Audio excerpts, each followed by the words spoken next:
What is up, YouTube? It's your girl Evelyn, and today I'll be highlighting 2023's most anticipated gay lady releases, including returning shows, brand new shows, and films on the horizon. So sit back, enjoy the video, and make sure to let me know which 2023 release you're most looking forward to.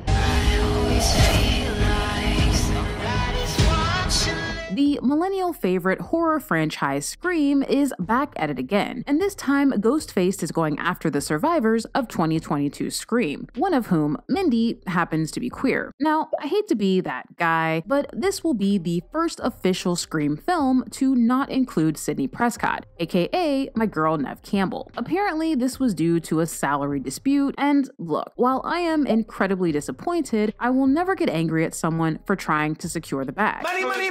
And despite how much I adore the New Girls, a Scream movie without Sidney Prescott just feels wrong. But we don't have to wait that long to find out, because Scream 6 will be hitting theaters on March 10th. But you hush my mouth and you steal me with a song.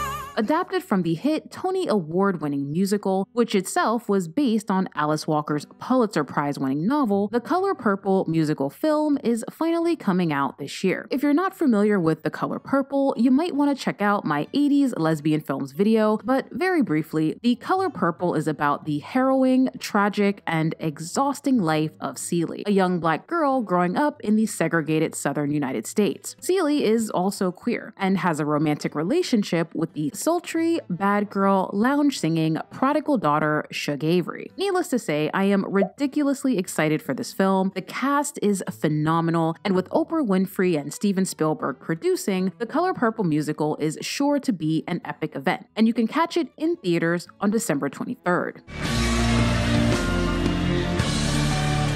Orphan Black Echoes is either a spin-off series, a sequel series, or a standalone series set in the same universe as 2013's Orphan Black, a show about a woman who gets cloned a lot. Now, even though there doesn't seem to be a consensus yet as to what exactly the show is, we do know it's set 40 years after the original, and follows a group of women as they weave their way into each other's lives. It also stars Kristen Ritter, who I assume will be the group of women. Now, if you watched Orphan Black, you already know it was pretty damn queer, so I'm hoping the new Orphan Black will continue its legacy, and at least one of the Kristen Ritters will be gay. Orphan Black Echoes will be dropping in March on AMC+. Pausing myself against something in the orange. It's quite possible I'm the only person in the world who's excited for the 4th season of True Detective, HBO's quaintly gritty anthology series about damaged detectives solving grisly crimes. True Detective Night Country is set in Alaska and stars Jodie Foster and Kaylee Reese as detectives investigating the disappearance of 8 men, and while attempting to unravel this mystery, they're forced to confront their past and the dark truth lying beneath the Arctic ice. First of all, Jodie Foster wielding a firearm and a badge has always been my favorite Jodie Foster. Second of all, I acknowledge, just because an actress is gay in real life doesn't mean they only play gay characters, but I do think it's worth mentioning that both Jodie and Kaylee do be queer. And if you're wondering where you've seen Kaylee before, A, she's a professional boxer, and B, she both wrote and starred in Catch the Fair One, an extremely grim and violent but also excellent film that I highly recommend watching, if you can handle it. It's actually currently streaming on Hulu if you want to check it out. And I have a sneaking suspicion that season 4 of True Detective might share a similar-ish theme to Catch the Fair One. There's no official release date yet for True Detective Night Country, but based on some things I've heard, there's a chance it might come out at the end of the year. And it's like snow at the beach, weird but fucking. After taking 2022's Sundance Film Festival by storm, MIOK is finally on its way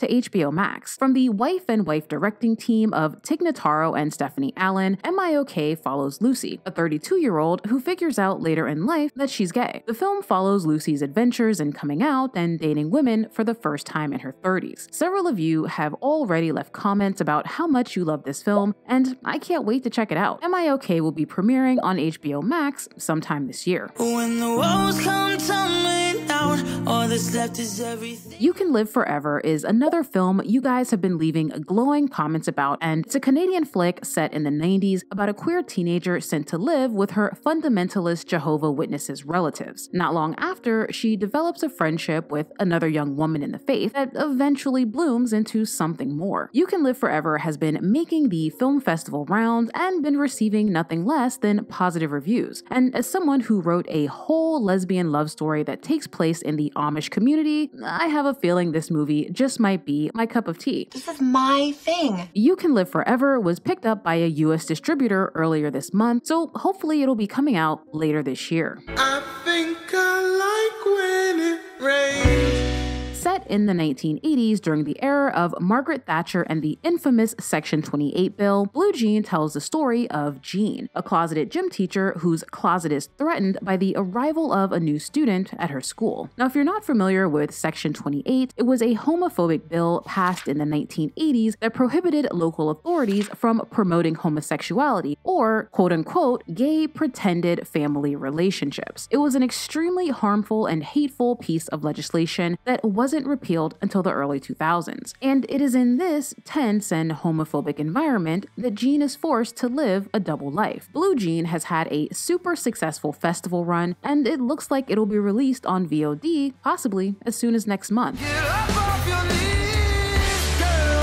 Stand face. After almost 3 years of waiting, the second installment of The Old Guard is finally on its way. And it's given me something I never knew I wanted: Charlize Theron with a mullet. Am I attracted to her? Yes. In the first film, Charlize plays Andy, the leader of a group of immortal mercenaries who've protected the mortal world from various threats for centuries. And even though the Old Guard wasn't explicitly gay, there's good reason to believe the second film will be. Now, I don't want to spoil anything for anyone, so if you want to know what the gay will be, check out my lesbian action films video where I go a little more in depth. As of the making of this video, no solid release date has been set just yet, but the film is currently in post-production, so at the very earliest, it could be out by summer. You guys already know, your girl is the most unqualified person on the internet to talk about Marvel films because I've seen like 4. You know, Adam West is my favorite Batman. But I wanted to briefly mention the upcoming Marvel movie, The Marvels, which is a sequel to 2019's Captain Marvel, which I assume was a film about a superhero doing superhero things. But apparently, folks have been speculating about Captain Marvel's sexuality since the film's release. That is pretty gay. Now, according to Google, Carol Danvers, aka Captain Marvel, is not canonically gay. So I'm guessing there's a good chance this might be Thor: Love and Thunder all over again. So maybe don't hold your breath. The Marvels will premiere in theaters on July 28th.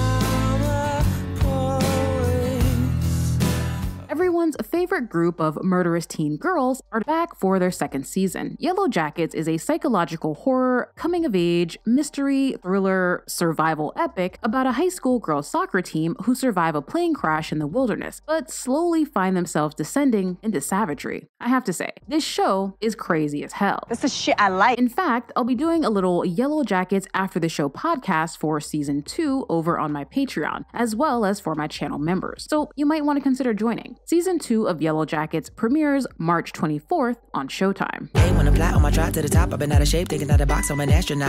If you've been subscribed to the channel for a while, then you know Arcane was hands down my favorite show of 2021. I gushed about it all over my Patreon, and I am still amazed by how incredible this show is. Now, if you haven't watched Arcane, it's an adaptation of one of the most popular online games in the world, League of Legends, and it tells the backstory of several of the league's iconic champions, including Vi, an ex-con on a mission, and Caitlyn, a well-to-do young woman looking to shake off her privilege. I'm a grown woman. And not to sound like too much of an Arcane fangirl, but it truly is a show that has something for everyone. It's a crowd-pleasing underdog tale, the animation is stunning, the music along with the writing is superior, and it's a little bit gay. Although I do hope season 2 will be more gay. Now, we don't know definitively that season 2 of Arcane will come out in 2023. In fact, the first season actually took 6 years to make, so it's gonna be a while. It's gonna be a while. my My girl Amanda Stenberg is starring in yet another horror flick, but instead of being hunted by vapid, rich, and terrible people with tweets for brains, she's being chased by an actual werewolf. Set in a small northern town, My Animal tells the story of Heather, an outcast teenage hockey goalie who falls for Johnny, an alluring but tormented figure skater. And as their relationship deepens, Heather finds herself struggling to control the animal within, which is a werewolf. Heather is a werewolf. Now, hopefully that's not a spoiler because everything I've read about this film reveals that Heather is a werewolf. But if it is a spoiler, My bad. My Animal is set to premiere at Sundance Film Festival this year, but it's already been picked up by Paramount, which means there's a good chance we could conceivably get a 2023 release date. Nobody gets me, you do.